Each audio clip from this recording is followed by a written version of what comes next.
여러분, 우리가 이 세상을 살면서 차마 죽지 못하고 이 세상의 미련을 끊임없이 갖고 있는 이유가 뭐라고 생각하시나요? 그 이유 중에 하나는 욕심 때문에 그렇습니다. 그렇다면 우리가 마음에서 욕심을 놓으면 무슨 일이 일어날까요? 삶도 행복하게 살 수 있고 죽음도 행복하게 받아들일 수가 있습니다. 연구에 따르면 우리가 쓰고 있는 살림살이의 70%는 손도 한 번 안 된다고 합니다. 여러분들이 지금 쓰고 있는 살림살이 중에서 생전에 쓰는 게 30%밖에 안 된다는 것입니다. 잘 생각해보면 우리가 사서 집으로 싸가지고 들고 온 물건을 쓰기는커녕 버리지도 못하고 평생을 이사갈 때마다 들고 다니는 경우가 있지 않나요? 한 번도 쓰지도 않을 걸 우리는 악착같이 이고지고 살고 있는 것입니다. 바꿔 말하면 우리가 인생을 좀 홀가분하게 살아갈 필요가 있는데 너무 많은 걸 쥐고 살아가기 때문에 인생이 힘든 것일 수도 있습니다. 버릴 건 버리고 가져갈 것만 가져가야 되는데 다 가져가려고 하다 보니 인생이 힘들고 무거워지는 것입니다. 우리가 쓰고 있는 핸드폰의 70%는 기능도 모르고 쓴다고 합니다. 내가 이걸로 정보를 검색하는 것도 모르고 텔레비전을 보는 것도 모르고 인터넷을 하는 것도 모르고 이메일을 하는 것도 아무것도 모르고 문자만 그저 주고받는데도 100만 원짜리 휴대폰을 쓰는 사람이 많다고 합니다. 어쩌면 우리나라 국민의 80%는 100만 원짜리 핸드폰을 들고 다닐 필요가 없는 것입니다. 10만 원짜리만 들고 다녀도 되는데 필요 없는 걸 들고 다니는 이유는 무엇일까요? 우리 집도 마찬가지입니다. 우리는 공간의 70%는 필요 없는 공간을 쓰고 있다고 합니다. 비싼 폰이든 넓은 집이든 우리가 그 필요 없는 것만 걷어내도 인생살이가 홀가분하지 않을까요? 오늘은 우리가 살아가는 인생살이에 대해 이야기 나누고 싶습니다. 여러분, 자녀를 하루 종일 이 학원 저 학원 보내는 부모가 있습니다. 그런데 이 부모는 과연 자녀를 너무 사랑해서 학원에 보내는 걸까요? 잘 생각해보면 아이들을 사랑해서 보내는 게 아닙니다. 내 욕심 채우기가 급급한 경우가 많습니다. 욕심을 채우려고 아이들을 불행하게 만드는 것입니다. 아이들을 이 학원 저 학원에 끌고 다니는 게 사랑이 아닙니다. 애들은 엄마 아빠가 같이 놀아만 주어도 아이들은 행복합니다. 저도 인생을 살면서 욕심이 참 많았습니다. 주머니에 돈 한 푼도 없었을 때가 있었습니다. 그런데 이것도 하고 싶고 저것도 하고 싶고 욕심을 피우다 보니까 제 인생 자체가 너무 힘들었습니다. 그래서 아무것도 욕심을 안 부리기 시작했습니다. 아무것도 안 하고 학교 열심히 다니고 일 열심히 하고 열심히 운동하고 이런 것만 하니까 어느 순간 사는 게 너무너무 즐거워졌습니다. 삐까번쩍한 집 한 채를 지어서 살아야지. 대단한 일을 이뤄내야지. 큰 소리 뻥뻥 칠 때는 인생이 힘들기만 했습니다. 여러분, 우리가 인생을 살면서 가장 무서운 단어가 뭔지 아시나요? 확장 이전입니다. 만약 내가 25평에 산다고 가정해 볼까요? 25평이면 고래 등짝에서 사는 겁니다. 우리 조상들은 학고방에서 살았습니다. 옛날에 그 토담집에 들어가 보신 적이 있나요? 토담집에 들어가서 고개를 들면 머리가 닿습니다. 그리고 방 안에 4~5명이 앉으면 엉덩이 들이밀 데가 없을 정도의 공간입니다. 거기에 그때는 자식을 7~8명 낳은 집도 많았습니다. 방 안 한가득 자식 새끼를 낳았다는 말도 있지요. 그만한 방에서도 그렇게 살았던 것입니다. 그에 비하면 지금 25평이면 얼마나 넓은 데서 사는 건가요? 그런데 누가 50평짜리 아파트 산 친구가 집들이를 한다고 해서 가보니까 우리 집 25평이 그 집 화장실에 들어가게 생긴 거예요. 거기다가 친구가 자랑을 합니다. 5억 주고 샀는데 8억으로 뛰었다고 말이죠. 이 사람은 3억에 25평에 살아도 충분한데 갑자기 확장 이전에 욕심이 듭니다. 나도 2억 대출 받아서 50평으로 확장 이전을 해야 되겠다. 그래서 대출을 받아서 확장 이전을 했습니다. 그래서 앞으로 나는 떵떵거리면서 살고 행복할 줄 알았더니 이상하게 그날부터 너무 인생이 힘들어집니다. 왜냐하면 25평에서는 25인치 TV가 볼만했는데 50평에 25인치를 갖다 놓으니 볼품이 없습니다. 그래서 TV도 확장을 해야 할 것 같습니다. 잘 쓰던 냉장고도 25평에서는 괜찮았는데 50평에 갖다 놓으니까 쓰레기통 같아 보입니다. 또 25평에서 살 때는 아반떼 타고 다녀도 하나도 안 창피했습니다.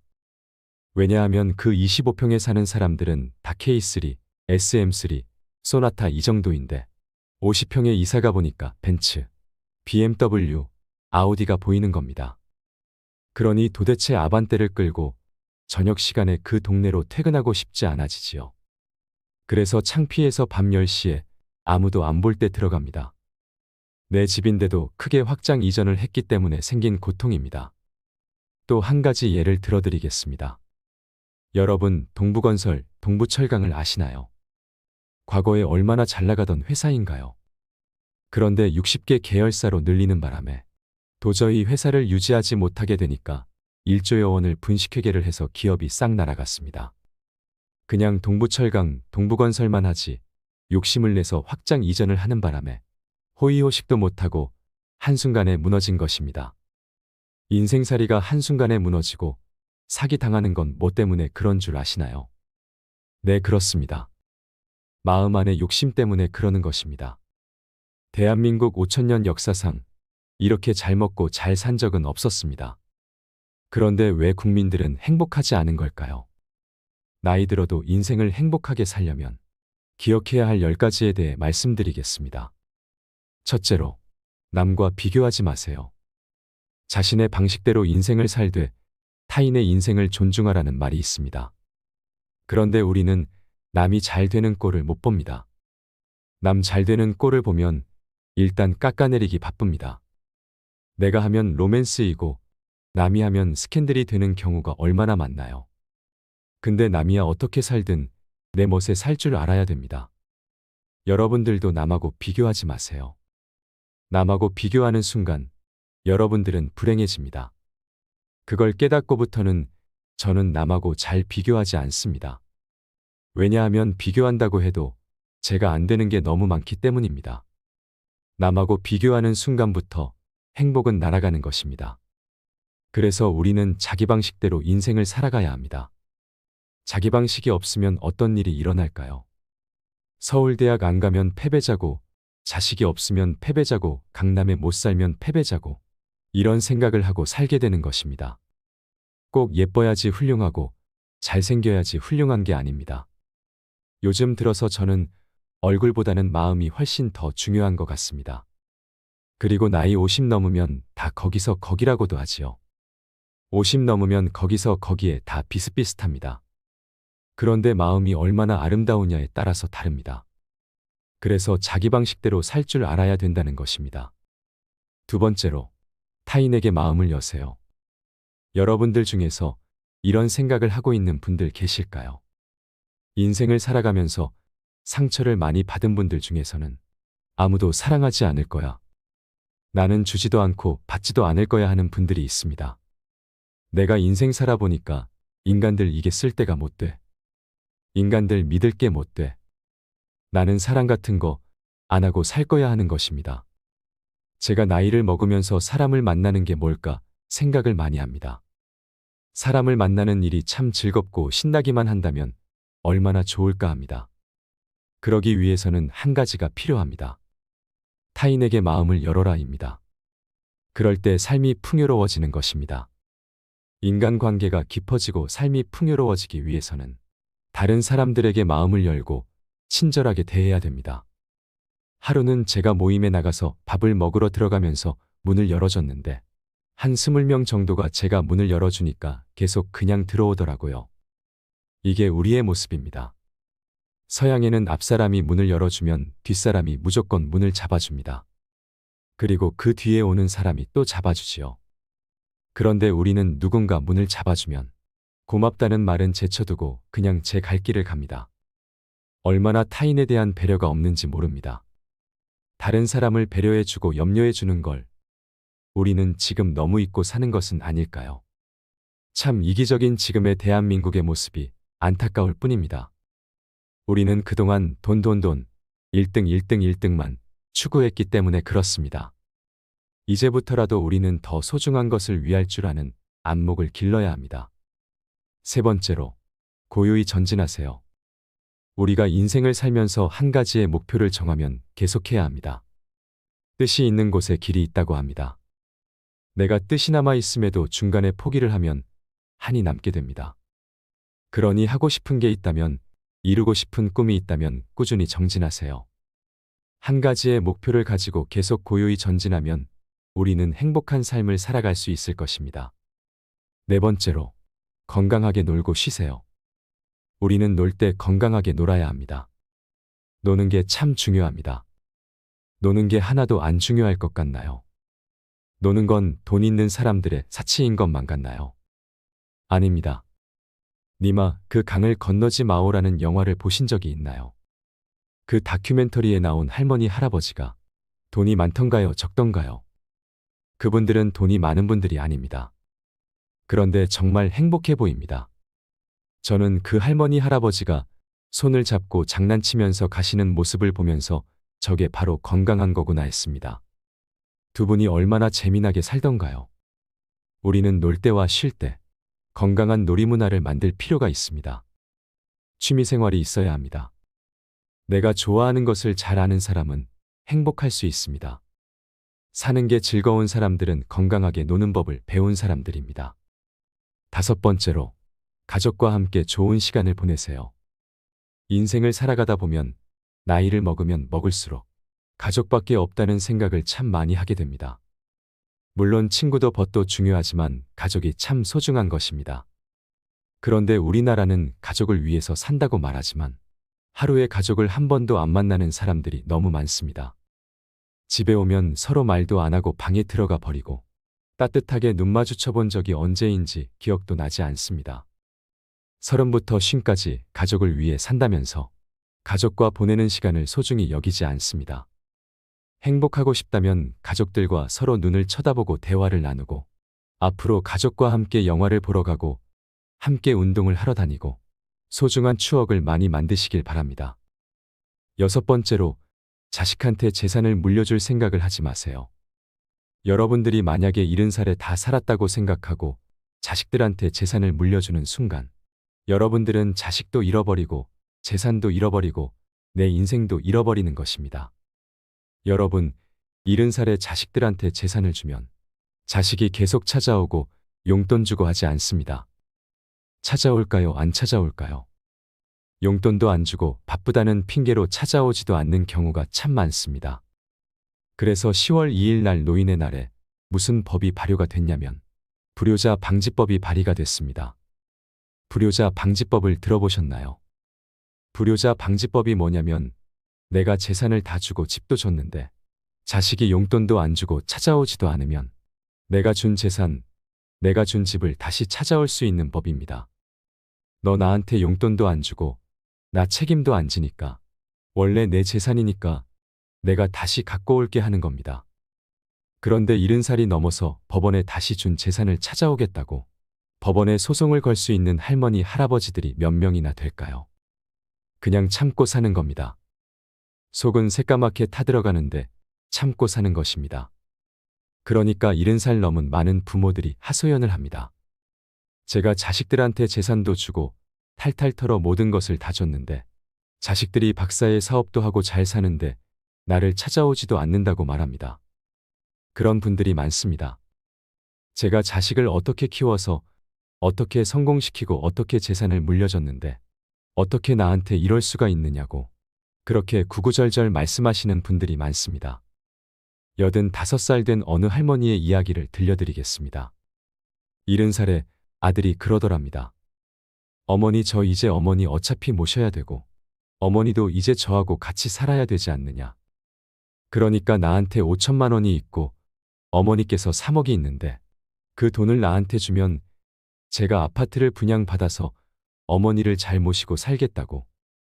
자기는 5천만 원 투자하고 엄마는 3억 투자하고 그 대신 자기가 모시고 살겠다고 말입니다. 따지고 보면 자기가 들어가서 사는 건데 말은 자기가 모시고 산다고 말하더랍니다. 그런데 이 할머니가 이런 생각이 들었답니다. 내가 살면 얼마나 살겠나. 아들이 아파트 얻겠다는데. 그래서 그 3억을 주고 들어가서 살기 시작했다고 합니다. 여러분, 나이 먹고 자식이 내 집에 들어와서 사는 거랑 내가 자식 집에 들어가서 사는 건 하늘과 땅 차이입니다. 만약에 자식이 들어와서 사는데 마음에 안 들면 자식 보고 나가라고 그러면 되지만 만약에 내가 자식하고 같이 살겠다고 합쳤는데 자식이 너무 마음에 안 들고 며느리가 너무 마음에 안 들어도 자식 보고 나가라고 말도 못 합니다. 그리고 대개 80세 정도 된 분들은 며느리가 몇 살쯤 되냐면 60살쯤 됩니다. 60살쯤 되는 며느리는 예전처럼 무조건 참지 않습니다. 그럼 누가 나가야 될까요? 답답한 80살짜리가 짐 싸들고 나가야 됩니다. 80살짜리가 나가는 상황이 오는 것입니다. 이게 현실입니다. 제가 며칠 전에도 들은 얘기입니다. 6억을 들고 할머니가 아들 집으로 들어갔다고 합니다. 6억을 들고 들어가든 60억을 들고 들어가든 그건 아무 상관이 없습니다. 자식 집에 들어가서 사느냐 안 사느냐, 그게 중요한 것입니다. 그런데 6억을 들고 들어갔는데 냉장고에 있는 사과도 마음대로 못 먹겠더라는 겁니다. 왜냐하면 이거 혹시 며느리가 손자 주려고 갖다 놓은 거 아닌가 생각이 드는 것입니다. 그래서 전화를 했다고 합니다. 얘야, 나 이거 먹어도 되느냐고 말이죠. 그렇게 살 필요가 있을까요? 그냥 혼자 편안하게 6억 있으면 3억짜리 아파트 가고 3억은 은행에 넣어놓고 한 달에 100만 원만 써도 30년을 먹고 살 수 있는데 왜 그렇게 사느냐 이런 생각이 들지 않으신가요? 여러분, 인생의 주인공은 누구냐면 바로 여러분들입니다. 자식이 여러분들을 위해 효도할 수 없습니다. 이제는 효도를 바랄 수 없는 세상입니다. 효도는 할 수도 없고 받아 먹을 수도 없는 세상이라고 마음을 단단히 먹으셔야 합니다. 우리가 110살까지 산다고 생각을 해보십시오. 110살 먹은 엄마가 90살 먹은 아들한테 전화해서 얘야 너 왜 나 요즘 안 찾아와 그러면 90살 먹은 아들이 당황스럽지 않을까요? 엄마가 아직도 안 죽은 건가? 죽었는지 안 죽었는지 헷갈리는데 할 수도 있습니다.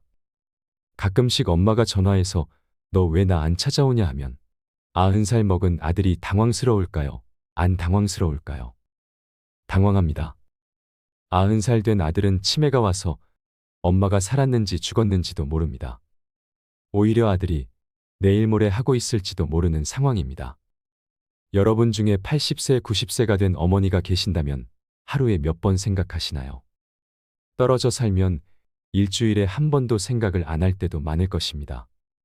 그런데 엄마는 오로지 자식만 생각만 합니다. 왜냐하면 자기 인생을 살 줄 몰라서 그러는 겁니다. 자기 인생을 사는 사람은 자식이 있든 없든 자식이 찾아오든 안 찾아오든 아무 상관없이 자기 인생을 살아갑니다. 하지만 자기의 삶이 없는 사람은 오로지 자식만 쳐다보고 110살 때도 90살 먹은 아들한테 매일같이 전화해서 너 왜 나 안 찾아와? 나 너밖에 없는데 하게 되는 것입니다. 이제는 점점 효도는 없는 시대가 되고 있습니다. 뼈아픈 현실입니다. 다시 이야기로 돌아와서 85살 된 분이 이러저러해서 70살 때 들어와서 아들하고 살기 시작했다고 합니다. 그런데 75세가 돼도 안 죽고 80이 돼도 안 죽더랍니다. 나이를 먹으면 먹을수록 돈이 더 필요합니다. 그래서 83살의 아들한테 500만 원만 달라고 했대요. 왜냐면 3억을 줬으니까 500만 원을 달라고 할 자격이 있는 거죠. 근데 그때부터 아들이 2년 동안 말을 안 하더랍니다. 2년 동안 한 집에 사는데 아들이 2년 동안 나를 사람 취급도 안 하고 말을 안 하면 그 집에서 살고 싶을까요? 살고 싶지 않겠지요. 나이를 먹으면 또 어떤 문제가 있냐면 잘 안 보이고 안 들립니다. 기억력도 안 좋아지고 여기 아프고 저기 아프게 됩니다. 그러면 그 입에서 나 행복하다, 나 기쁘다 이런 말보다는 아이고 지겨워, 아이고 사는 거 힘들어 죽겠어, 차라리 죽는 게 나아, 매번 이런 말이 많이 나오게 됩니다. 좋은 소리도 여러 번 들으면 짜증나는데 지겹다, 죽겠다, 섭섭하다는 소리를 10년 이상 들으면 옆 사람은 정말로 죽고 싶을 만큼 힘들 수도 있는 것입니다. 이 할머니는 정말로 어디다 마음 뚫 데가 단 한 군데도 없게 됐습니다. 만약에 이 할머니가 3억을 그대로 가지고 있었다면 그 서름은 받지 않았을 것입니다. 그 서름을 안 받고 그냥 자기 인생 사는 게 좋은 것입니다.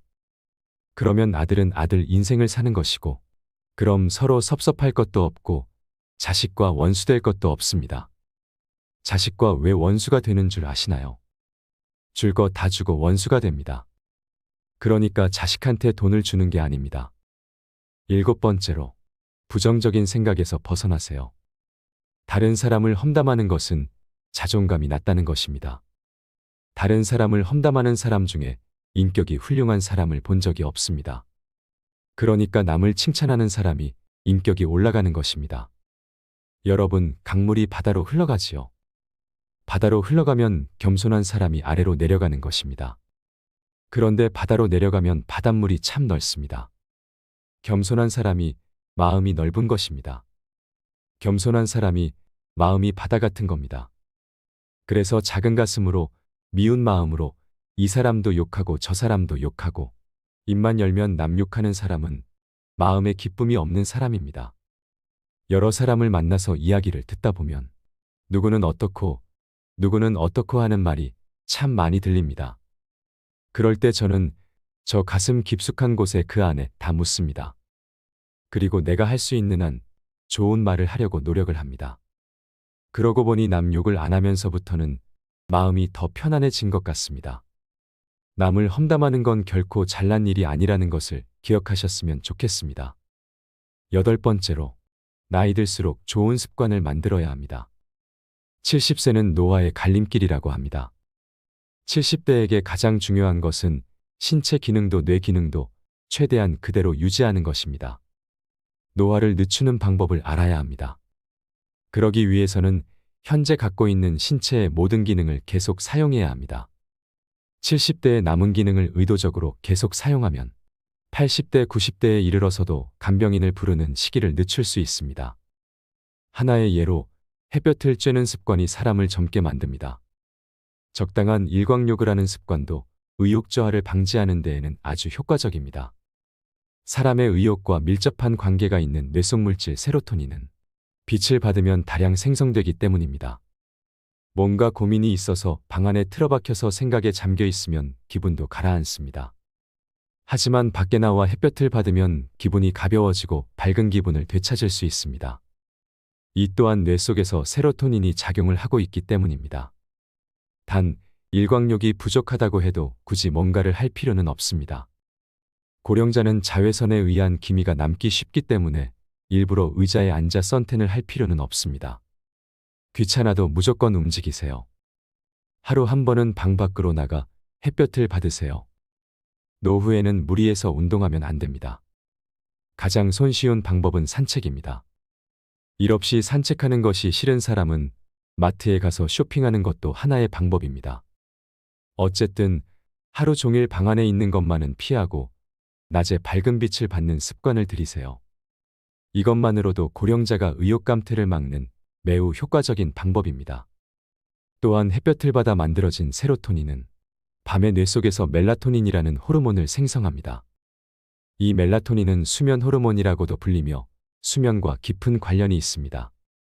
흔히 고령자가 되면 잠이 얕아지거나 불면증을 호소하는 사람이 많이 있는데 이는 멜라토닌이 감소하기 때문입니다. 젊을 때는 얼마든지 잘 수 있지만 나이가 들면 수면 시간이 줄어드는 경향이 있습니다. 아침 일찍 눈을 뜨게 되는 것도 나이가 들수록 멜라토닌이 줄어들기 때문입니다. 그러나 노화에 따라 멜라토닌이 줄었다고 해도 낮에 햇볕을 쬐어 멜라토닌을 보충할 수 있습니다. 낮에 많은 세로토닌을 만들어두면 밤에 멜라토닌이 생성되기 때문입니다. 멜라토닌이 증가하면 숙면을 취하게 되고 불안감도 없어지며 우울증 예방도 됩니다. 행복하고 건강한 70대, 80대로 살기 위해서는 멜라토닌은 매우 중요한 뇌 호르몬입니다. 새삼스럽게 일광욕 시간을 만들 필요는 없지만 어쨌든 낮 동안 집 밖에 나와 햇볕을 받는 습관만은 만드세요. 나이가 들면 적어도 밖으로 나가는 습관을 줄여서는 절대 안 됩니다. 9번째로, 아픈 가족을 혼자서 도맡아 간병하는 것을 삼가야 합니다. 나이가 들게 되면 가족에 대한 간병에 혼자 직면하는 사람이 점점 많아집니다. 70대가 배우자를 간병하는 사례는 흔하지만 70대 자녀가 90대 부모를 간병하는 사례도 늘고 있습니다. 부모를 간병하다가 자식이 먼저 가는 경우도 종종 발생합니다. 간병을 시작할 때 꼭 조심해야 할 것이 하나 있습니다. 간병을 삶의 보람으로 여기지 않아야 한다는 점입니다.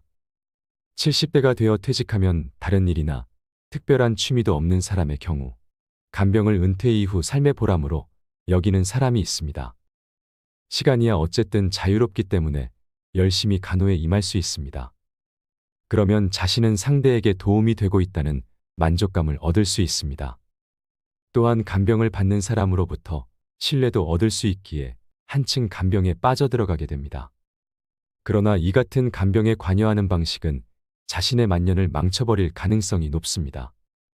간병받는 사람 입장에서도 자신을 돌보는 가족이 불행해지는 것을 바라지는 않을 것입니다. 그렇다면 왜 간병에 빠져들면 그 사람의 만년이 망가져 버릴까요? 우선 간병이란 시간 때우기에는 최적이라는 측면이 있습니다. 눈 깜짝할 사이에 꼬박 하루를 간병에 투입합니다. 그렇게 되면 자신을 위한 시간은 전혀 생길 수 없게 됩니다. 간병에 투입하는 시간은 3년이 지속될지, 5년이 지속될지, 아니면 10년이 지속될지 끝을 모르는 경우가 대부분입니다. 결국 가족을 떠나보낸 이후 아무것도 하지 않고 매일 지내게 되면 간병 폐인처럼 되어 늙어버리는 사례를 자주 봅니다. 간병을 해야 할 가족이 있다면 가족들 모두가 서로 힘을 합쳐 대안을 강구해야 합니다. 한 사람에게 간병을 부탁하고 미뤄두지 말고 간병하는 사람이 자기의 시간도 보낼 수 있게 해주어야 합니다. 간병을 내 삶의 유일한 보람으로 여기지 않는 것은 70대 사람이 향후 8, 90대에 이르러서도 건강하게 살아가는데 매우 중요한 포인트라고 생각합니다. 10번째로, 어떤 일을 하더라도 은퇴하면 안 됩니다. 어느 순간 단번에 늙는 사람은 전형적으로 은퇴한 직후부터 일체 활동을 그만두는 경우입니다. 지금까지 열심히 일해왔기 때문에 퇴직하면 이제 아무것도 하지 않고 집에서 빈둥빈둥 지내고 싶다고 손꼽아 퇴직하는 날을 기다리는 사람도 있습니다. 그러나 오랫동안 현역으로 일을 하던 사람이 퇴직 후에 무엇을 할지 생각하지도 않고 은퇴하면 단번에 늙어버리는 일이 많습니다. 직장에서 일할 때는 책상 머리에 앉아서 하는 지루한 업무라도 통근하기 때문에 생각보다 몸을 많이 사용하고 있습니다. 그런데 퇴직하고 나서 집에만 틀어박혀 있는 70대, 80대라면 약 1개월 정도만 지나도 운동 기능 가운데 상당 부분이 저하되기 쉽습니다. 뇌 기능 측면에서도 차이가 큽니다. 일하고 있으면 매일 나름대로 지적 활동이나 다른 사람과 의사소통 등의 활동으로 다양한 상황을 접하게 됩니다. 반면 집에서 지내면 평소 뇌 활동이 없어지고 치매 위험도 높아집니다. 특히 전두엽의 노화가 단번에 진행됩니다. 전두엽이란 창조적 능력이나 다른 사람에 대한 공감 능력, 예상치 못한 일에 대처하는 능력에 관여하는 부분입니다. 이 부분이 노화되면 어떤 일에도 의욕이 생기지 않고 활동 자체를 귀찮아하게 됩니다. 운동 기능의 저하와 뇌의 노화가 더욱 가속화될 것입니다. 외형적인 인상에서도 발랄한 느낌을 잃은 기운 없는 노인으로 변모하게 됩니다. 남들보다 유난히 빨리 늙는 노인을 본 적이 있으신가요? 그렇게 되지 않기 위해서라도 조만간 퇴직을 맞이할 단계라면 퇴직 이후 무엇을 할 것인지 미리 준비를 해둬야 합니다. 퇴직하고 잠시 쉬었다가 다음에 무엇을 할지 생각한다면 어느새 게으른 생활에 휩쓸려 습관으로 굳어버리는 경우가 허다합니다. 요즘엔 70대에 접어들어서도 신체적 기능은 비교적 건강하다지만 전두엽의 노화는 이미 40대부터 진행되고 있다고 합니다. 퇴직 후도 사회와 관계를 맺는다는 의미에서는 물론 일이 전부는 아닐 것입니다. 반상회의 임원이나 아파트 관리 조합의 임원, 취미 모임에서 직무를 맡는 것도 좋습니다. 자원봉사 활동도 퇴직 후에 사회에 참여하는 하나의 선택지입니다. 누군가와 협동해서 누군가에게 도움이 되거나 누군가 나를 필요로 한다고 느끼는 것은 언제까지나 현역의식을 유지하는 데 큰 도움이 될 것입니다. 특히 몸이 건강한데도 나이가 들어서 못한다며 은퇴한다는 생각은 하지 말고 현역의식을 유지하는 것이 중요합니다. 그것이 단번에 늙는 것을 막아줄 것입니다. 세상에서 으뜸인 일은 기쁜 마음으로 하루를 시작하고 말하고 싶어도 침묵하고 실망스러워질 때는 희망을 갖고 욕심을 버리고 마음 편히 공손하게 사는 것이라고 합니다. 여러분, 설령 몸이 약해져서 누구에게도 아무런 도움도 줄 수 없게 되는 순간이 오더라도 온유하고 친절한 마음을 잃지 마세요. 늙음은 무거운 짐이지만 오랜 세월 때 묻은 마음을 세월의 무게를 담아 마지막으로 닦으며 내 임종 머리맡에서 내 인생 참 고마웠다라고 떠올릴 수 있는 눈물겹게 행복한 삶을 살아가시길 바랍니다. 마지막으로 돈밖에 모르던 어느 할아버지의 이야기를 들려드리겠습니다. 할아버지가 남긴 마지막 말은 무엇이었을까요? 나는 어떻게 살았고 앞으로 어떻게 살아가야 할 것인지 생각해보는 소중한 시간이 되시길 바랍니다. 어떤 폐암 환자가 있었는데 그는 오래전에 이혼해서 자식이 없었고 동거인도 법적으로 부인이 아니라서 그의 병세가 깊어지자 미련 없이 떠났다. 그는 보호자 없이 혼자서 항암 치료를 받고 더 이상 회복의 기미가 없자 호스피스 병원으로 보내졌다. 남동생이 한 명 있었지만 몇 년 전 2억 원을 빌려주고 동생이 돈을 갚지 못하자 관계가 악화되어 연락이 끊기게 되었다. 나날이 악화되는 병세를 보면서 호스피스 팀은 우여곡절 끝에 동생을 찾아서 연락했고 마침내 동생이 형을 찾아왔다. 이미 폐암 말기의 환자는 예전의 모습이 아니었다. 동생은 그동안의 어색함과 상관없이 마음이 아파 눈시울을 붉혔다. 환자는 힘겹게 동생에게 가까이 오라고 손짓했고 마지막 유언을 남겼다. 너 내 돈 2억 갚아라. 비록 동생이 돈을 갚지 않은 것은 잘못된 행동이었지만 형으로서 마지막 떠나는 길에 동생에게 돈을 갚으라는 유언을 남긴 것은 그 사람이 가진 가치가 오직 돈뿐이었다는 것을 알려준다. 물론 배신감을 느낀 마음도 컸으리라. 남자가 그나마 편하게 떠나려면 동생의 빚을 탕감하고 남은 재산을 의미 있는 곳에 기부하고 떠나는 것이었을 것이다. 어차피 동생 외에는 남은 유족도 없기 때문에 이 세상에 태어난 의미를 조금이나마 찾는 방법일지도 몰랐다. 하지만 그 환자는 오직 동생을 향한 원망과 자신을 떠난 동거인을 향한 분노를 지니고 세상을 떠났다. 그가 살아생전 마지막으로 남긴 것은 무엇이었을까? 허공 속으로 사라져버린 너 내 돈 2억 갚아라라는 말이었다. 다행히 그의 시신은 동생이 거두었고 장례도 치렀다고 한다. 여러분은 이 할아버지의 마지막 모습에 어떤 마음이 드셨나요? 우리는 끊임없이 후회하고 고독하고 두려워하며 살아갑니다. 누구나 인생의 순간순간이 빛나길 원하지만 삶은 생각보다 호락호락하지 않습니다. 죽음 앞에 섰을 때 인생의 끄트머리에 서서 만족하며 눈을 감는 사람은 과연 몇이나 될까요? 독일의 시인 베르톨트 브레이트는 죽음을 그토록 두려워 말라. 못난 인생을 두려워하라라고 말했습니다. 행복도 고통도 내 마음에 달려 있습니다. 여러분은 지금 행복하신가요? 이상으로 인생 철학이었습니다. 철학이 있는 당신의 삶을 응원합니다.